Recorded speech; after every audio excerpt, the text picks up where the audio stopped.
দেশ চালাতে পারে আল্লাহর আইন দিয়ে। আল্লাহ জানিয়েছেন আলা লাহুল খালকু ওয়াল আমরু, আমি বানিয়েছি এই পৃথিবী, আমার আইন এখানে চলবে। সুতরাং আল্লাহর আইন বাদ দিয়ে মানুষের তৈরি করা আইন যারা প্রতিষ্ঠার জন্য দল করেন, আন্দোলন করেন, মিছিল মিটিং করেন, আপনি শিরিক করছেন। শিরিক করলে আপনি মুশরিক। মুশরিকের জন্য জান্নাত, জাহান্নাম। জাহান্নাম হারাম বলছেন তো? আমি আশা করছি বোঝাতে পেরেছি, এরপরে আর নামা লাগবে না। আর একটা টাচ দেই, আন্নাল কুওয়াতা লিল্লাহি জামিআ, সব ক্ষমতার উৎসকে। আরো জোরে বলেন। যে যারা বলে ক্ষমতার উৎস জনগণ, তারা শিরিক করছে। শিরিক করলে লোকটা মুশরিক হয়ে গেলে লোকটা, আর কি বলা যায় বলেন তো? এরপরেও যদি কোনো মানুষ শিরিক না ছাড়ে, কিয়ামত পর্যন্ত আপনি চেষ্টা করলে এ দেশকে নিরাপত্তা দিতে পারবেন না। আল্লাহ নিজে জানাচ্ছেন যারা ঈমান আনে আর ঈমানের সাথে শিরিক মিশ্রণ না করে, শিরিক মিশ্রণ যারা না করে, তাদেরকে আমি নিরাপত্তার দায়িত্বে নিয়ে নিলাম, তারাই নিরাপত্তার হকদার। সুতরাং যত ষড়যন্ত্র বাইরের দেশ থেকে চলছে, যারা করাচ্ছে, এই সবগুলো থেকে মুক্ত হওয়ার জন্য এখন এদের শিরিক মুক্ত করা লাগবে। নিজেরা শিরিক করব না, কেউ করলে করতে দেব না। বলেন। বিশেষ করে আমরা ৯৬% মুসলমানেরা, অন্য জাতি যারা আছে ৪% দ্বারা করে গা, ওদের দ্বারা কিছু হবে না। আমরা মুসলমান হয়ে যদি আমরা শিরিক করি, এ দেশ আল্লাহ অস্থিতিশীল বানিয়ে দেবে। কথা বলেন ঠিক কিনা? আল্লাহ পাক বলেন আমি রিজিক পাঠাতাম বিভিন্ন জায়গা থেকে তাদের কাছে, কিন্তু তারা সব চাইতে বড় নাফরমানি করেছিল। ফাকাফারাতে বিআনউমিল্লাহ, আমি আল্লাহর নিয়ামতকে তারা ঢেকে ফেলেছিল, গোপন করেছিল। এবার আপনি এই ৫৩ বছর মিলান, সূরা ইব্রাহিমের ভেতরে আছে। আল্লাহ রাব্বুল আলামিন বলেন আলাম তারা ইলাল্লাযীনা বাদদালু নি'মাতাল্লাহি কুফরা ওয়া আহাল্লু কওমাহুম দারাল বাওয়ার জাহান্নামা ইয়াসলাউনাহা ওয়া বিইসাল করার।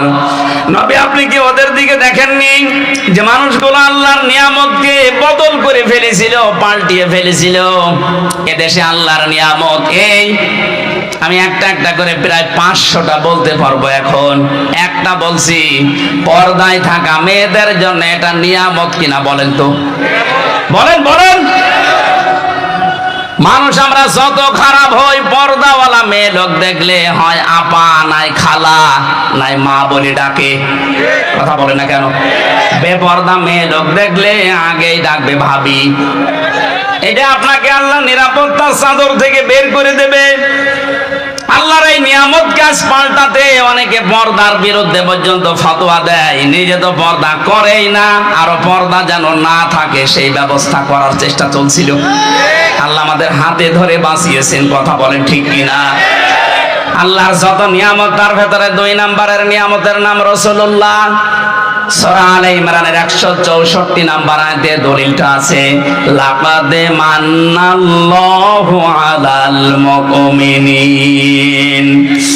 আল্লাহ পাক বলেন অবশ্যই মুমিনদের উপরে আমার যত দয়া, বদন, অনুগ্রহ, তার ১ নম্বরে আমি একজন রাসূল পাঠিয়েছি। ওই জামানায় তারা আল্লাহর নিয়ামতকে ঢেকে ফেলেছিল, রাসূলুল্লাহকে পর্যন্ত দেশ থেকে তাড়িয়ে দিয়েছিল। কথা বলেন ঠিক কিনা? এখন প্রশ্ন আসতে পারে সে ১৫০০ বছর আগের কথা, এখন রাসূলুল্লাহকে তাড়িয়ে দেয়? তাড়িয়ে দেয় না মানে? রাসূলুল্লাহ এখন নেই, কিন্তু তার আদর্শ আছে না নেই? হ্যাঁ, কথা বলে না কেন? আদর্শগুলো যারা আজ বিদায় করে দিতে চায়, এ দরবেশ রাসূলুল্লাহর আদর্শকে বিদায় করতে গিয়ে নিজে দাড়ি কেটে নম হয়েছিল। ওরে জিজ্ঞাসা করছে আপনি দাড়ি কেটে ফেললেন, আপনি একটা নাফরমান, গালি দিবা না? দাড়ি কাট রাখা সুন্নত, আর জান বাঁচানো। আমি সুন্নত ফেলে দিয়েছি জান বাঁচানোর জন্য, কিন্তু বাঁচতে পারলাম না, নৌকা আমারে ধরিয়ে দিয়েছে। এরা আল্লাহর নিয়ামতকে উলট পালট করে ফেলেছে। ওয়াহাল্লু কওমাহুম দারাল বাওয়ার, ওরা জাহান্নামের দিকে জাতিকে পরিচালিত করেছে মূর্তি পূজার মাধ্যমে, বাবা পূজার মাধ্যমে। আপনি দেখেন না কেন 15.5 বছরে মিলে যাচ্ছে না? ওয়াহাল্লু কওমাহুম দারাল বাওয়ার, তারা কওমকে জাতিকে জাহান্নামের দিকে পরিচালিত করছিল। ইয়াসলাউনাহা, সেখানে তারা থাকবে চিরকাল। বিসাল করার, কত নিকৃষ্ট জায়গা সেটা। জালেমদের পরিণতি এখন দেখেন প্রায় জাহান্নাম হয়ে গেছে। আরো জোরে বলেন।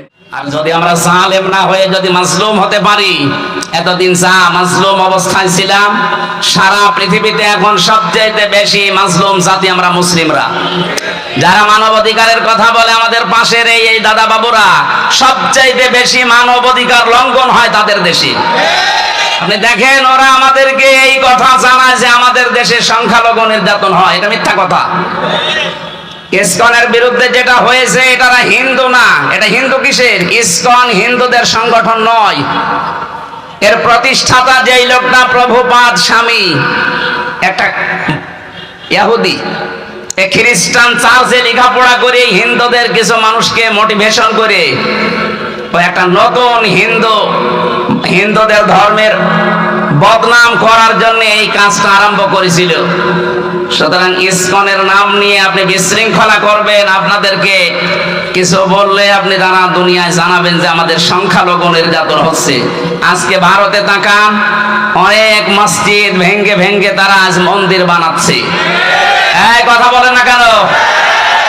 বাংলাদেশে ইতিহাস আছে যে কোন মন্দির ভেঙে আমরা আজ পর্যন্ত মসজিদ বানিয়েছি? গতকাল ওরা জানিয়েছে আজমির শরীফের নিচে নাকি 1000 বছর আগে মন্দির ছিল, এখন ওইটা ভেঙে মন্দির বানাবে। এই ভুয়া কথা তুলে যদি আজমির শরীফে হাত দিতে চান, বাংলাদেশের ঢাকার ইসকন মন্দির যেটা স্বামীবাগে, এখন যদি বলি যে এটা 500 বছর আগে এখানে মসজিদ ছিল, এখন নেই খেলা। আর জালেমরা যখন কারাগারে যায়, জালেমরা যখন আদালতে ওঠে, তখন আমার মাঝে মাঝে মনে হয় দেখ কেমন লাগে। আমাদের যখন নিয়ে যেত আদালতে মাজায় দড়ি দিয়ে, ওরা ফিসাফিসি করতো, এর কাছে ও বলতো দেখ কেমন লাগে। এখন আপনাদের এই দৃশ্য দেখে তো আমার মনে হচ্ছে দেখ কেমন লাগে। আজমির শরীফে হার দেবেন দেন, আল্লাহর ঘর মসজিদ গুলো ভাঙছেন ভাঙেন, 2-3 বছর পরে দেখবেন সারা পৃথিবীর যেখানে হিন্দু আছে, তখন বলা হবে যে এখানে 1000 বছর আগে আমাদের মসজিদ ছিল। কি করবেন তখন? আপনাদের সংখ্যায় তো বেশি না, তামাম দুনিয়ায় সবচাইতে বেশি খ্রিস্টান ধর্মের মানুষ, এরপরে আমরা। এক কথা বলে না কেন? খ্রিস্টান 250 কোটি আর আমরা 200 কোটি, হিন্দু আছে 130 কোটি। এক একজন যদি এক একজনকে আপনি ভাগ করে দেন, তাও তো পারবেন না। সুতরাং যে ষড়যন্ত্র আরম্ভ করেছেন, এটা থামান। ইউনূস সাহেবের এক কথায় আপনার সব উল্টাপাল্টা হয়ে গেছে, তাও তো কিছু করে নাই। ইউনূস সাহেব যদি যা বলেছিল ওইটা করতো, এতক্ষণ পর্যন্ত ভারত এই 7 সিস্টার সব ভেঙে গুড়িয়ে যেত। ওনাকে দুর্বল মনে করবেন না, ওনার পেছনে যা আছে আপনি টের পাচ্ছেন না। আজকে সকালবেলা আমি 45 মিনিট দেখেছিলাম আমাদের টক শো গুলো, পাগল হয়ে গেছে। এই জন্য সেটা রেকর্ড হচ্ছে, সারা দুনিয়ায় যাবে এটা। এটা শুধু এখানে সীমাবদ্ধ নেই। এই জন্য কথাগুলো বললাম, যারা এই ষড়যন্ত্রে মেতে আছেন, কিছু দালাল মিডিয়া সহ, আপনারা থামবেন। হাওয়া দিয়ে উস্কানি দিয়ে মানুষদেরকে বিপদে ফেলে দিয়েন না। হাজারো মানুষ কিন্তু জীবন হারাবে এই উস্কানিতে পা দিলে। আমরা এরকম কোন উস্কানিতে, ফেসবুকের কোন উস্কানিতে পা দেব না ইনশাআল্লাহ। আমরা যেন জালেম না হই, মাজলুম থাকি। আল্লাহ আমাদেরকে মাজলুম বানান, জালেম না বানান। বলেন আমিন। দরুদ আর সালাম পাঠ করার মাধ্যমে আমরা আরম্ভ করছি। সূরা নাহাল 112 নম্বর আয়াতটা পড়েছি। বাংলাদেশের সাথে আয়াতটা মিলিয়ে আমি একেবারে খাপের খাপ এই জায়গায় মিলাবো, তারপরে যাব।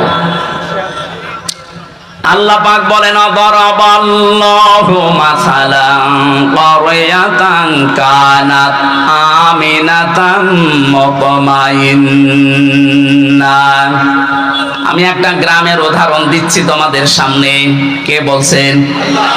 আল্লাহ বলেন একটা গ্রামের উদাহরণ তোমাদের সামনে দিলাম। কি ছিল সেই গ্রামে? দুইটা কথা আয়াতে আল্লাহ দিলেন।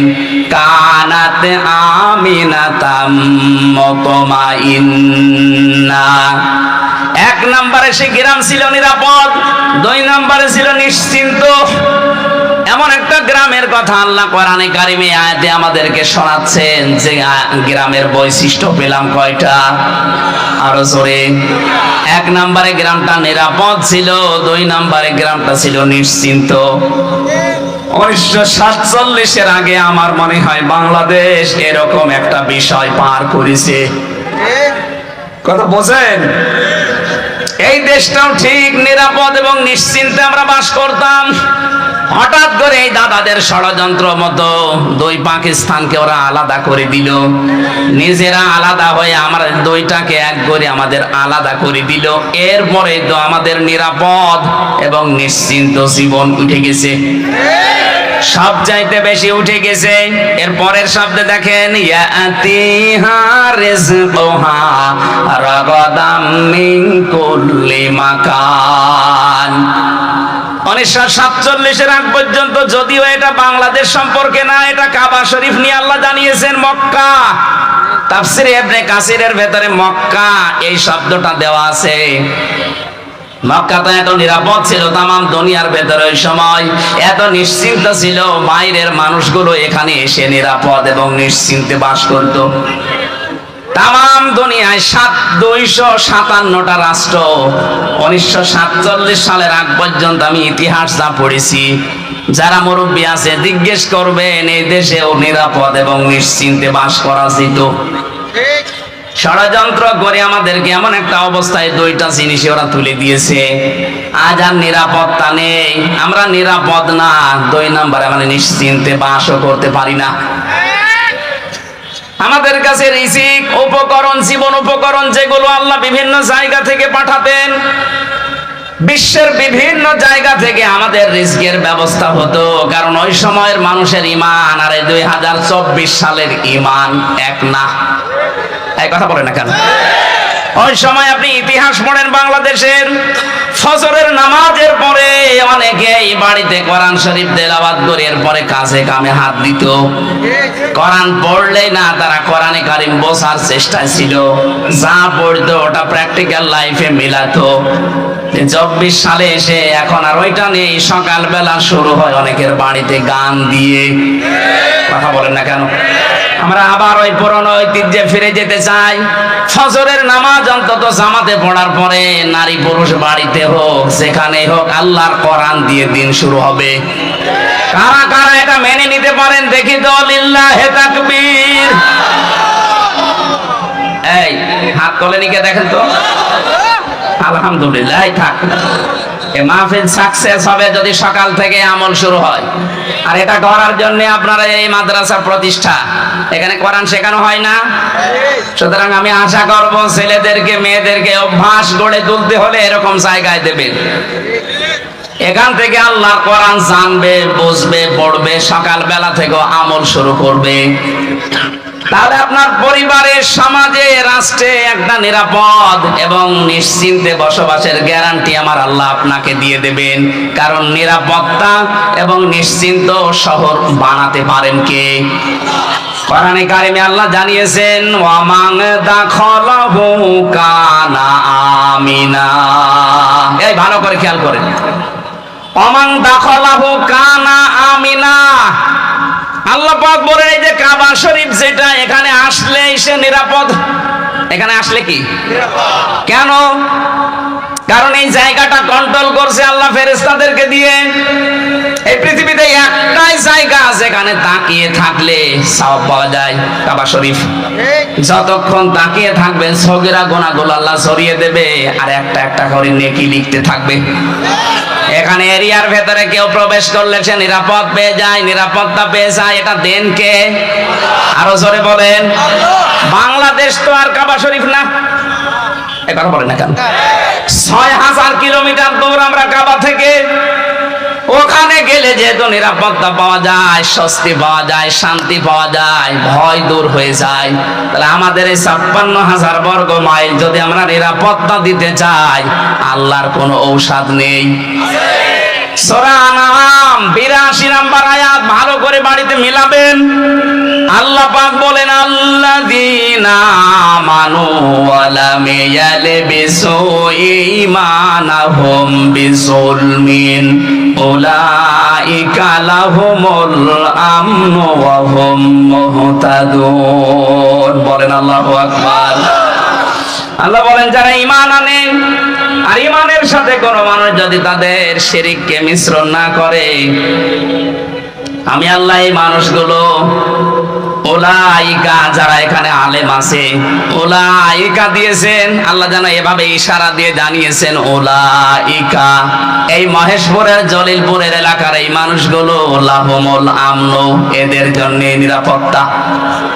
তাহলে আমরা যদি বাংলাদেশের 56,000 বর্গ মাইলকে শান্তি, স্বস্তি, নিরাপত্তা দিয়ে ঢেকে রাখতে চাই, এ দেশ থেকে জুলুম আর শিরিক বিদায় করা লাগবে।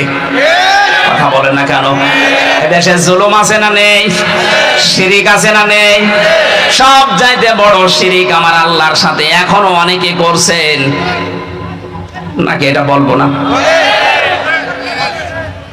আমি আগে আয়াতটা বলি, তারপরে আমার গাড়ি আর দোষ আসবে না। এটা আয়াত নাম্বার 65 নাম্বার আয়াত, এটা সূরা জুমারের। আগে আয়াতটা দলিল বলি বাণিজ্যে আপনি মিলাবেন, তারপরে আপনার নিজের উপরে দোষ ফেলবেন, আমার উপরে না। ওয়ালাকাদ উহিয়া ইলাইকা ওয়া ইলাল্লাযীনা মিন ক্বাবলিকা লাইন আশরাকতা লা ইয়াহবাতান্না আমালুকা ওয়া লা তাকুনান্না মিনাল খাসিরিন। আল্লাহ পাক বলেন, অবশ্যই হে নবী, আপনার প্রতি আমি ওহী করলাম, আপনার প্রতি আমি ওহী করলাম এইটা আপনার পূর্বে যারা দুনিয়ায় এসেছিল তাদের প্রতি আমি একই ওহী করেছিলাম। দুনিয়াতে যাই করেন না কেন, লাইন আশরাকতা, আপনিও যদি শিরিক করেন, কে বলছে? কাকে বলছেন? এই ভালো করে শুনেন, এটা কে বলছেন বলেন তো? কাকে বলছেন? রাসূলুল্লাহ। কাকে? আল্লাহ। লাইন আশরাকতা, যদি আপনিও শিরিক করেন, লায়াহবাতান্না আমালুকা, আপনি যত আমল করেছেন দুনিয়ায় সব আমি আল্লাহ নষ্ট করে দেব, ধ্বংস করে দেব, ব্যর্থ করে দেব। এতটুকু আল্লাহ শেষ করেননি, ওয়ালা তাকুনান্না মিনাল খাসিরিন। লামে তাকিদ নুনে সাকিলা। আল্লাহ বলেন, আমি গ্যারান্টি দিয়ে বলছি, আপনাকে আমি ক্ষতিগ্রস্তদের ভেতরে ফেলে দেব। নবীকে যদি আল্লাহ বলতে পারে, আমরা কোথাকার কে? এবার আসেন আচ্ছা আমাদের দিকে নিয়ে যায়, এক কথায় জবাব দিচ্ছি। এই এদিকে তাকান। আল্লাহ যেটা পারে ওইটা অন্য কেউ পারে, এই বিশ্বাস করার নাম শিরিক। বিশ্বাস করার নাম, আরো জোরে, শিরিক যে করে সে মুশরিক। কথা বলে না কেন? ইন্নাহু মাইয়ুশরিক বিল্লাহ, যে ব্যক্তি শিরিক করবে, ফাকাদ হারামাল্লাহ, তার জন্য আল্লাহ হারাম করে দিয়েছেন আলাইহিল জান্নাহ, জান্নাতকে, ওয়াহুন নার, তার স্থান একটা জায়গা আছে, তার নাম আগুন। তার নাম কি? ওয়ামালিজ যালিমিনা মিন আনসার। আল্লাহ বলেন, জালেমদেরকে কেউ সাহায্য করছে না, করবে না। বলেন নাউজুবিল্লাহ। এবার আমরা কি নিতে পারি এখান থেকে? আল্লাহ যেটা পারে ওইটা অন্য কেউ পারে, বিশ্বাস করার নাম শিরিক। শিরিক যারা করে তারা, এইবার জোরে বলেন, এ দেশ চালাতে পারে আল্লাহর আইন দিয়ে। আল্লাহ জানিয়েছেন, আলা লাহুল খালকু ওয়াল আমরু, আমি বানিয়েছি এই পৃথিবী, আমার আইন এখানে চলবে। সুতরাং আল্লাহর আইন বাদ দিয়ে মানুষের তৈরি করা আইন যারা প্রতিষ্ঠার জন্য দল করেন, আন্দোলন করেন, মিছিল মিটিং করেন, আপনি শিরিক করছেন। শিরিক করলে আপনি মুশরিক। মুশরিকের জন্য জান্নাত, জাহান্নাম। জাহান্নাম হারাম বলছেন তো? আমি আশা করছি বোঝাতে পেরেছি, এরপরে আর নামা লাগবে না।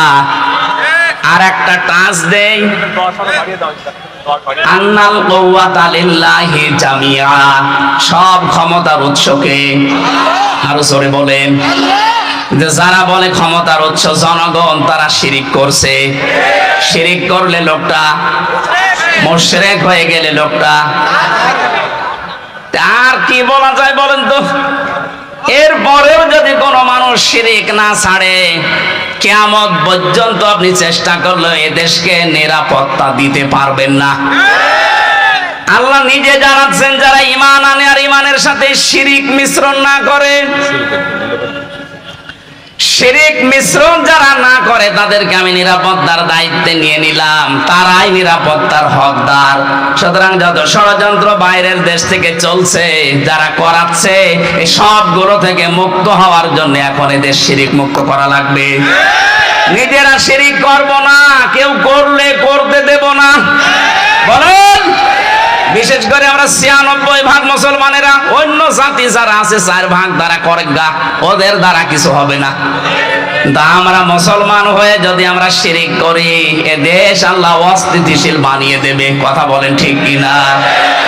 আল্লাহ পাক বলেন, আমি রিজিক পাঠাতাম বিভিন্ন জায়গা থেকে তাদের কাছে, কিন্তু তারা সব চাইতে বড় নাফরমানি করেছিল। ফাকাফারাতে বিআনউমিল্লাহ, আমি আল্লাহর নিয়ামতকে তারা ঢেকে ফেলেছিল, গোপন করেছিল। এবার আপনি এই ৫৩ বছর মিলান, সূরা ইব্রাহিমের ভেতরে আছে।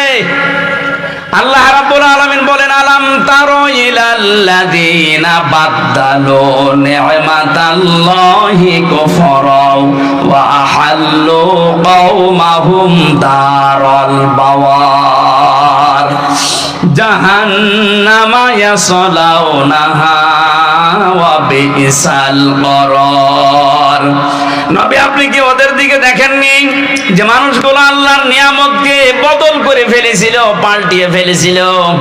এদেশে আল্লাহর নিয়ামত এই, আমি একটা একটা করে প্রায় ৫০০টা বলতে পারবো। এখন একটা বলছি, পর্দায় থাকা মেয়েদের জন্য এটা নিয়ামত কিনা বলেন তো? বলেন বলেন। মানুষ আমরা যত খারাপ হই, পর্দাওয়ালা মেয়ে লোক দেখলে হয় আপা, নাই খালা, নাই মা বলে ডাকে। কথা বলে না কেন? বেপর্দা মেয়ে লোক দেখলে আগেই ডাকবে ভাবি। এটা আপনাকে আল্লাহ নিরাপত্তার চাদর থেকে বের করে দেবে। আল্লাহর এই নিয়ামত কাজ পাল্টাতে অনেকে পর্দার বিরুদ্ধে পর্যন্ত ফতোয়া দেয়, নিজে তো পর্দা করেই না, আরো পর্দা যেন না থাকে সেই ব্যবস্থা করার চেষ্টা চলছিল। আল্লাহ আমাদের হাতে ধরে বাঁচিয়েছেন। কথা বলেন ঠিক কিনা? আল্লাহর যত নিয়ামত, তার ভেতরে ২ নম্বরের নিয়ামতের নাম রাসূলুল্লাহ। সূরা আলে ইমরানের ১৬৪ নম্বর আয়াতে দলিলটা আছে, লাকাদ মান্নাল্লাহু আলাল মুমিনিন। আল্লাহ পাক বলেন, অবশ্যই মুমিনদের উপরে আমার যত দয়া, বদন, অনুগ্রহ, তার ১ নম্বরে আমি একজন রাসূল পাঠিয়েছি। ওই জামানায় তারা আল্লাহর নিয়ামতকে ঢেকে ফেলেছিল, রাসূলুল্লাহকে পর্যন্ত দেশ থেকে তাড়িয়ে দিয়েছিল। কথা বলেন ঠিক কিনা?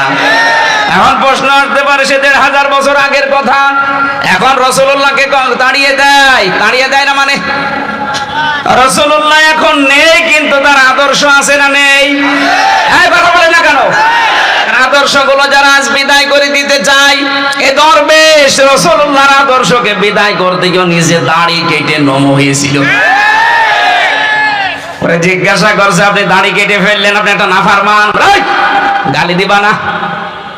দাড়ি কাট রাখা সুন্নত, আর জান বাঁচানো। আমি সুন্নত ফেলে দিয়েছি জান বাঁচানোর জন্য, কিন্তু বাঁচতে পারলাম না, নৌকা আমারে ধরিয়ে দিয়েছে। এরা আল্লাহর নিয়ামতকে উলট পালট করে ফেলেছে। ওয়া হাল্লু কওমাহুম দারাল বাওয়ার, ওরা জাহান্নামের দিকে জাতিকে পরিচালিত করেছে মূর্তি পূজার মাধ্যমে, বাবা পূজার মাধ্যমে। আপনি দেখেন না কেন 15.5 বছরে মিলে যাচ্ছে না? ওয়াহাল্লু কওমাহুম দারাল বাওয়ার, তারা কওমকে জাতিকে জাহান্নামের দিকে পরিচালিত করছিল। ইয়াসলাউনাহা, সেখানে তারা থাকবে চিরকাল। বিসাল করার, কত নিকৃষ্ট জায়গা সেটা। জালেমদের পরিণতি এখন দেখেন প্রায় জাহান্নাম হয়ে গেছে।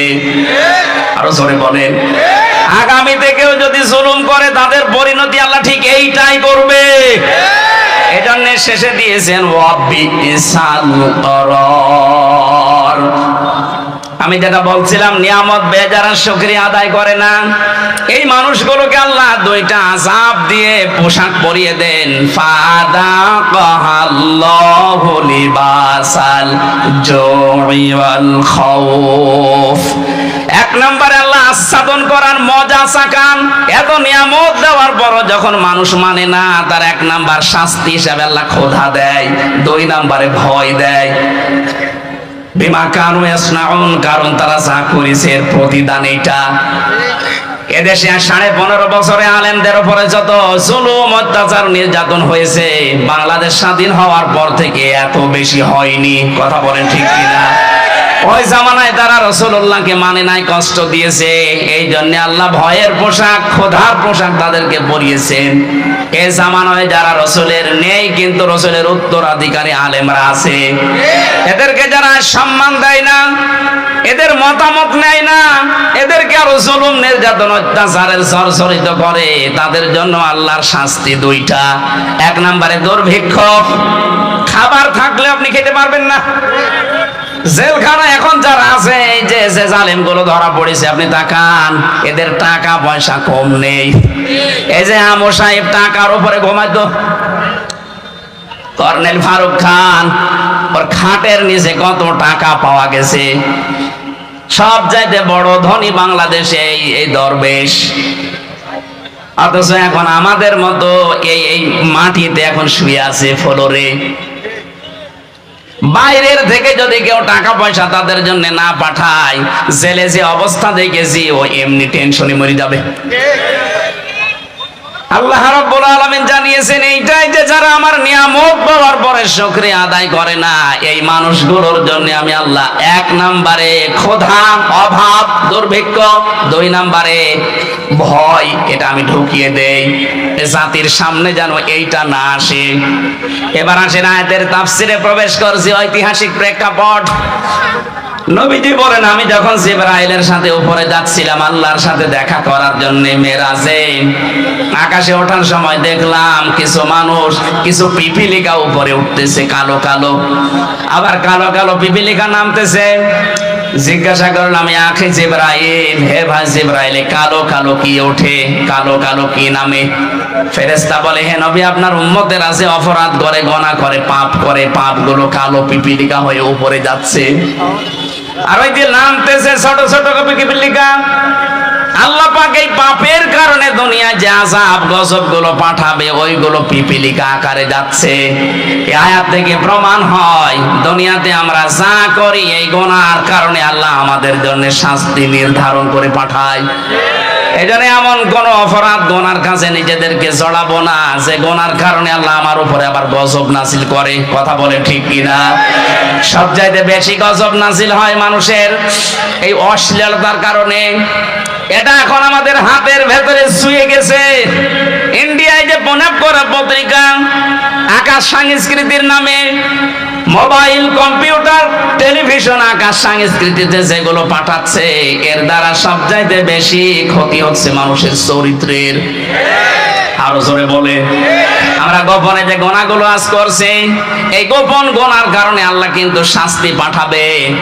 আপনি দলিল হিসাবে সূরা রুমের 41 নম্বর আয়াতটা দেখতে পারেন, যাহারাল ফাসাদু ফিল বাররি ওয়াল বাহার বিমা কাসাবাত আইদিন নাস। আল্লাহ বলেন জলে স্থলে যে বিপদ আপদ গুলো দেখতে পাও, বিশৃঙ্খলা, একটাও আমি পাঠাই না, এগুলো সব তোমাদের হাতের কামাই করা ফসল। সুতরাং আমরা গোনা করলে আমাদের কপাল নষ্ট হবে। কথা বলেন ঠিক কিনা? গোনার কারণে মানুষের ভাগ্য নষ্ট হয়, সে গোপনে বলেন আর প্রকাশ্যে বলেন। এই 15.5 বছরে তো প্রকাশ্যে জুলুম চলেছে, এখনো পর্যন্ত অনেকের জুলুম থেমে নেই, গোপনে চালাচ্ছে। এই কথা বলে না কেন? কত মানুষ এখনো পর্যন্ত বাজার ঘাট এমনকি বিভিন্ন জিনিস দখল করার মাধ্যমে মানুষের উপরে জুলুম চলছে। এটা বন্ধ করা দরকার। কারণ এই জুলুমের কারণে যে গজব আসবে, আপনি একা মরবেন না, আমারে নিয়ে মারবেন। 2 তলা নৌকা চলছিল, ওপর তলায় আমরা মনে করেন 50 জন আছি, নিচ তলায় আছে 50 জন। পানি নেওয়ার জন্য সবসময় উপরে আসা লাগে। আমরা উপরে যারা আছি যদি বলি বেন ডিস্টার্ব করেন কেন, নিচে তো পানি আছে, একটা তক্তা খুলে নিলেই তো হয়। ওরা বলছে ঠিক আছে আর আসবো না, নিচে যে রাগ করে একটা তক্তা খুলতেছে। ওপরে আমরা যারা আল্লাহর ওলি মার্কা মানুষ বসে আছি, যদি বলি যে যা করছে করুক গা, লা ইলাহা ইল্লাল্লাহ, বাঁচতে পারবেন? বলেন বলেন। আপনাকে বাধা দেওয়া লাগবে, নিচে যে তক্তা খুলতেছে যদি বাধা না মানে মারা লাগবে, না মায়ে যদি না মেরে ফেলা লাগবে, কারণ আমাকে বাঁচা লাগবে। কথা বলেন ঠিক কিনা? ও যদি জোর করে তক্তা খোলে নিচে ডুববে না, আমারে নিয়ে ডুবাবে। এখানে যদি কাবা শরীফের ইমামও থাকে সেও ডুববে। এজন্য আমরা চাই, জুলুমের কারণে দেশটা গোল্লায় গেছে, আবার যদি কেউ জুলুম করার চেষ্টা করেন গজব তো আসবে। ওই যে পিপিলিকা হয়ে নামতেছে, এই গজব আসলে শুধু আপনি একা ধ্বংস হবেন না, আমাদেরকেও নিয়ে মারবেন। এজন্য আমাদের বাঁচার তাকিদে হলেও আমাদেরকে বাধা দেওয়া লাগছে। জুলুম করব না, জুলুম করতে দেব না। কথা বলেন ঠিক কিনা? যেখানে যেখানে জুলুম হয়েছে সবগুলো বন্ধ করার দায়িত্ব এদেশের মুসলমানদের এখন। আর সেই সময় কিন্তু এখন আসতেছে, কোন জালেম যেন চেয়ারে বসতে না পারে, জালেমরা যেন ফিরে না আসে। যে জালেমরা পালিয়েছে এখনো পালাবে, ওদের তালিকা করে করে মোড়ে মোড়ে টাঙিয়ে দেবেন। যাদের কারণে আলেমরা এদেশে কথা বলতে পারে নাই, এ মাইক কেড়ে নিয়েছে, কয় আপনি কোথায়, আজকে আসেন, মাইক দিয়ে দিলাম, নেন আসেন, মাইক নেন তো দেখি কেমন সাহস আপনার, আজকে আসেন। কুষ্টিয়াতে যাদের কারণে আমি কোরআনের কথা বলতে পারতাম না, মাঝে মাঝে বলি কয় আসেন, কেউ আসে না, সব পালিয়েছে। এখানে যারা ঢুকতে দেয়নি, এই মহেশপুরে আসার কথা ছিল, আল্লাহর ওলি আসতে দেয়নি। কোথায় আপনি আসেন, আওয়াজ আপনার বাড়িতে যাচ্ছে আমি জানি, আসেন। আজকে মাইক কেড়ে নেন, মাইক আমি আজকে দিয়ে দিলাম, নেন। মহেশপুরবাসী, মূল কথা এইটা, আমরা যে যে ধরনের অপরাধ করব, এই অপরাধের কারণে কিন্তু এই পৃথিবীতে আযাব আর গজব নাযিল হবে। এজন্য আমরা নিজেদেরকে সংযত থামাবো। কথা বলেন ঠিক কিনা? যদি না থামাতে পারেন, এই আয়াতের পরবর্তী যে শব্দগুলো এবার আল্লাহ বলছেন, নাকি শেষ করে দেব? হ্যাঁ, থাকবেন কারা কারা শেষ পর্যন্ত? দেখি হাত তোলেন তো, হাত তোলেন, দেখেন তো হাত তোলেনি কে, দেখেন তো, ওই যে একটা লোক হাত তোলেনি, তোলেন, তুলে রাখেন, হাত তুলে রাখেন। হোসাইন কই? এবার এই মাদ্রাসার মাহফিল, একটা খরচ আছে এদের, এই খরচের জন্য এনাদের যারা যাচ্ছে হাত তুলে রেখেছেন, হাত পকেটে দিয়ে টাকাগুলো দিয়ে যাবে।